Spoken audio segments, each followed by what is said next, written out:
All right, the Browns have gotten themselves another wide receiver, this time opting to go the free agency route rather than acquiring one with a trade. They got Marquise Goodwin, who played for Seattle last season.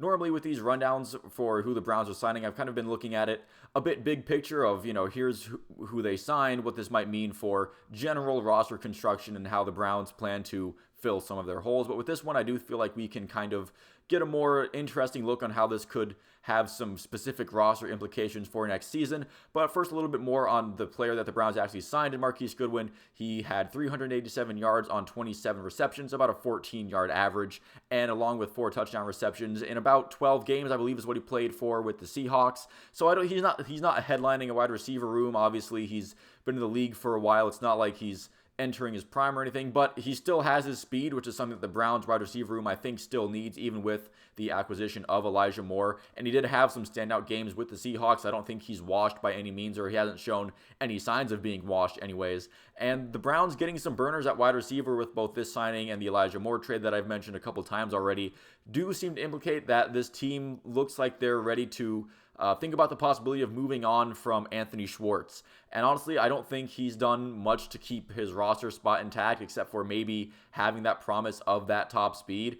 Drops and ball security have been an issue throughout his career. That is still young. I'm not saying that it's he's been in the league for so long that he can't get better, but it's something that's been an issue since he signed with the Browns, and it hasn't got better, and it hasn't even shown signs of maybe that this is turning a corner. It's just been kind of something that's been plaguing him consistently throughout his career so far. And this is me saying that he's definitely gone and out the door, but I think moves like this make it that the Browns have some wiggle room, and maybe that they are okay with letting Anthony Schwartz walk, despite the fact that he does have that top speed that the Browns wide receiver room has been desperately lacking. That was kind of the security net keeping Anthony Schwartz around, or at least the logic behind it is that, well, he's one of the only receivers on this roster that really does have that true standout top speed, that if he can end up catching the ball and get going, then that would be a game changer for the Browns.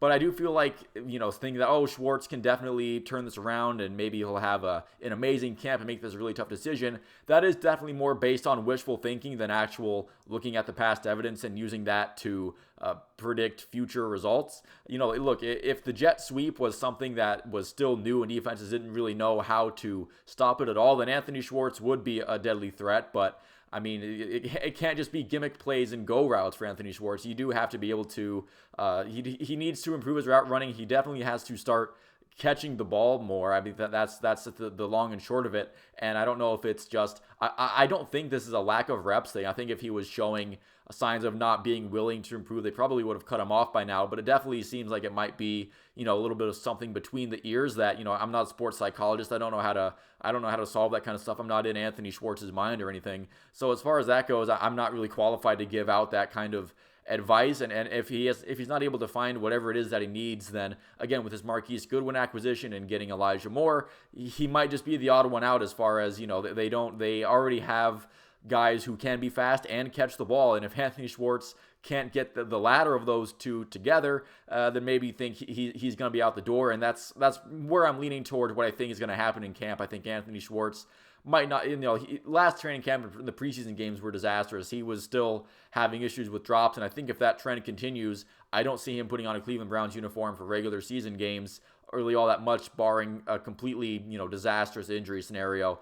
Someone else that I think that this move could kind of force out a little bit as well is Demetric Felton, who's kind of been, a wide receiver, running back hybrid. The organization has been kind of switching him back and forth for what position he could play.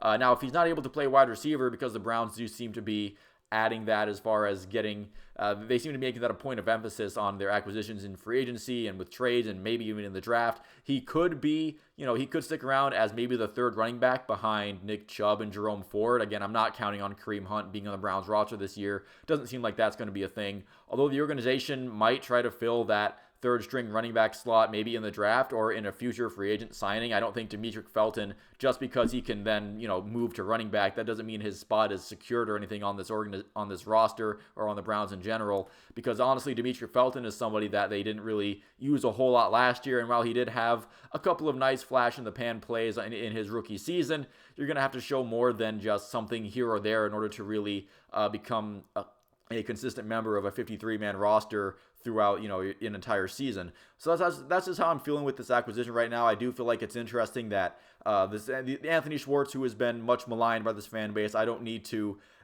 rag on him any harder, have any exaggerated kind of rant of, oh, this is how much Anthony Schwartz sucks, because honestly, I don't think I can say anything that hasn't already been said about Anthony Schwartz and the shortcomings in his game. Again, I wish the best for him. I do want him to maybe look at a video like this. I don't think he'll actually watch this, but stuff like this, and use it as fuel to put together a monster training camp and make the Browns make a really tough decision regarding his spot on the roster. But again, I don't really have any evidence to back up that thinking. It's just something that I would like to happen. So thank you all for watching this video. If you did make it this far, I will see you at the next one.